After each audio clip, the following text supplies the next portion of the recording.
Alex here with a video on Ruby Franke. The other one was specific to just her arrest. What I think I'll do is I'm going to rename that video Ruby Franke Part 1. I'm going to call this one Ruby Franke Part 2. This video is inspired by, once again, Repsion. This time, I can't even remember what I reviewed him. Oh, on his own case. That's what I reviewed him on before. I'm going to give you guys a little bit of context before I start talking about the new situation with Ruby Franke. So...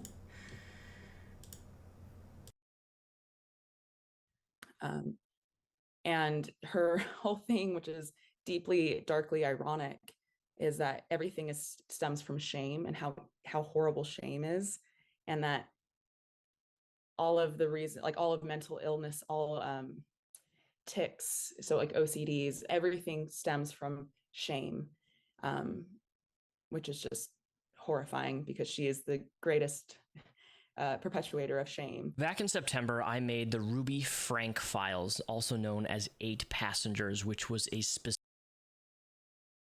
So I only watched his recent video. In fact, I'm probably going to go watch this other, what is this? Ruby Franke Files, 8 Passengers, 1 month ago. I'll probably watch that. I might do another video on that. I'm only going to talk about, first off, the person who was speaking was the niece, not of Ruby Franke, but of... Her name was Ms. Hildebrandt. I forgot her first name now. Jodi Hildebrandt, something like that. She was the person that apparently Ruby Franke, who's been charged, well, both of them have been charged, was getting advice from. She was, I guess, a legit licensed counselor of some sort and was getting support even from the Mormon church in Utah. Like, they were sending her clients and stuff and referrals. And so that niece was explaining... if you watch her full interview, she calls it a methodical, systematic form of abusive,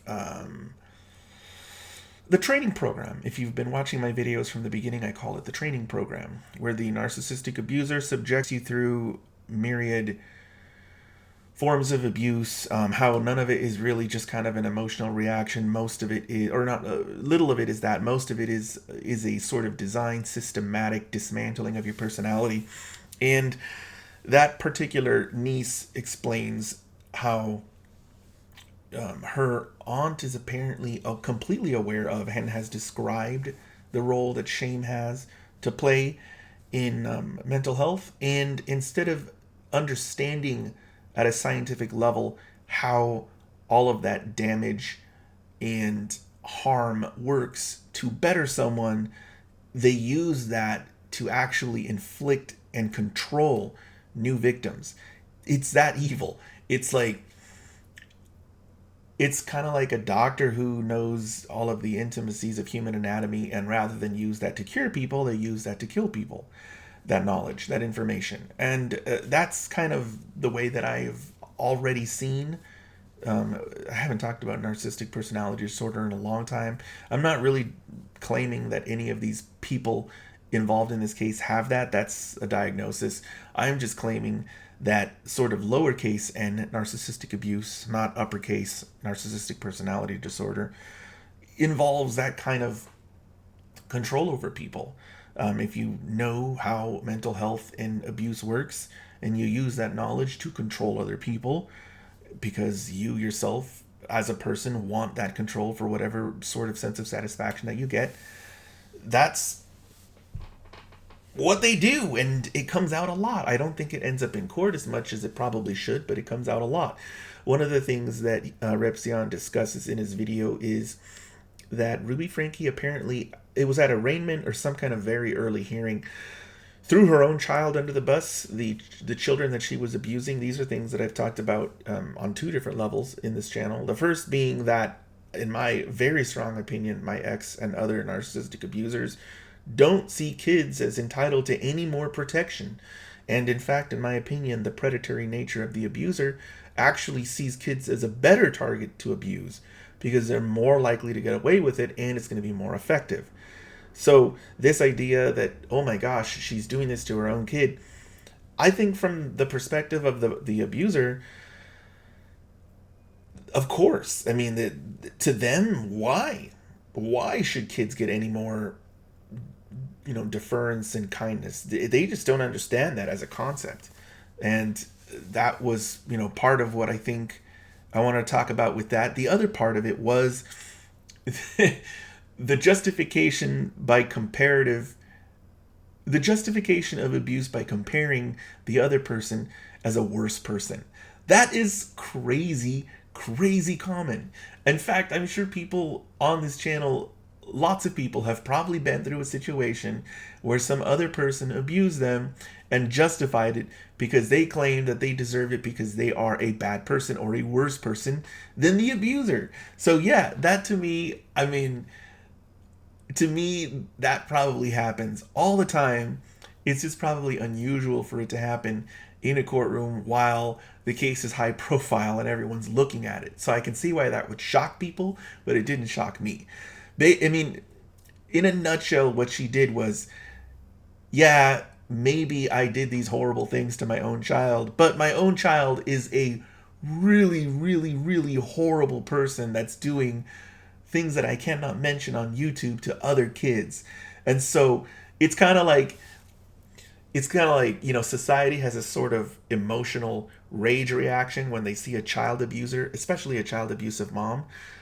So my way to defend myself is to use another thing that society has a emotionally charged reaction to, which I can't even mention. I already said that.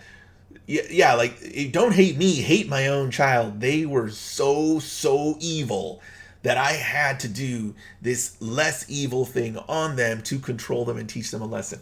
That, to me, any normal person would know that that is a really bad idea, that it won't work, not in court nor in the public sphere.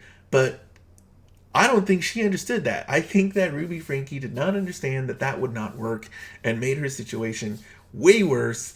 I think normal people would think to themselves, if your child is doing things that are really bad, you are not justified in abusing your child. And some people would probably think maybe the reason your child is doing these horrible things is because you're abusing your own child. So that's all I have to say about that. I think it shocked a lot of viewers, which is why it got sent to me. I was going to cover this some time ago, and I just kept putting it off, and then I saw the Repsion video, and I was like, okay, fine, I'll do it. So yeah, to me, it's not a shock that she did that. And it's like, it just makes it even more convincing that she's criminally liable for abusing her own kids. We have to wait and see what the jury does. Right now, they're all allegations and charges only. But to see her do that, it's like so outrageous. It's a terrible, terrible way to approach having been found out for doing bad things to your kids, to then turn around and throw your own kids, who are the victims, under the bus. It's sad also because the judge mentioned that despite everything that's going on with Ruby Franke, the fact that the mom has alleged that her own child is doing these heinous things, the judge had to take the children and put him in CPS's custody. I don't know how exactly it works in Utah. The children, I don't know if it's one or two kids, they had to be referred to CPS/TCFS, whatever they call it there, because despite the circumstances surrounding the allegations have been made. They've been made by the children's own mother, and now they have to make sure that other children are protected. So that's a terrible side effect from what Ruby Franke has done. A terrible side effect that now her own kids had to be removed and placed with CPS. Who knows if they're in foster care now? This is kind of old news a little bit at this point, so they may have gone through the process and been placed with the family members. The investigations may have come to some kind of conclusion at this point. I don't know. The point of this video isn't really to go into the CPS investigation. It's just to mention the fact that the consequences of this particular defendant, Ruby Franke, and her efforts to defend herself are leaving a wake of destruction, which is so consistent with narcissistic abuse. So yeah, it's not about the acts, it's about the people. It's about herself trying to explain why she did what she did and why it was okay. And to heck with all these other people, to heck with her own kids, to heck with, I don't know how she feels about her co-defendant. I don't know how that's going to play out. I know that there's a situation going on with her ex. At first, they were trying to. At first, it seemed like the ex was not involved in the abuse because at the time of the arrests, she and her ex were separated and going through divorce. Later on, some new articles came out mentioning that the dad, the ex, soon to be ex husband, Ruby Franke's soon to be ex husband, if they're not already divorced, I don't know what that situation is, that he has been implicated in some way. And then, of course, we have the backdrop of the niece speaking out against Jodi Hildebrandt. The niece is claiming that Jodi Hildebrandt was the mastermind. And she explains using examples from her own childhood. You should really, if you guys want to watch compelling videos related to the Ruby Franke case, you should watch the full, I don't know, it's like a 2 or 3 hour long interview of the niece. She was on a Mormon podcast. There's also some news coverage of the interview, but it's a lot shorter. It's like 8 minutes long. So if you guys really want to watch a riveting interview, you can watch the niece's 2 to 3 hour long interview of her under the custody and control of Hildebrandt.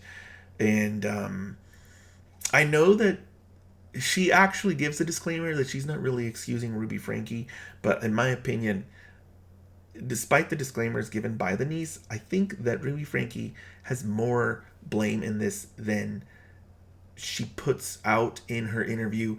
In my opinion, this is because I feel like, and you can kind of tie this into the way that abusers hire attorneys, I think that they already want to inflict the abuse, and they are just looking for somebody who will support, justify, and confirm the beliefs that they already have.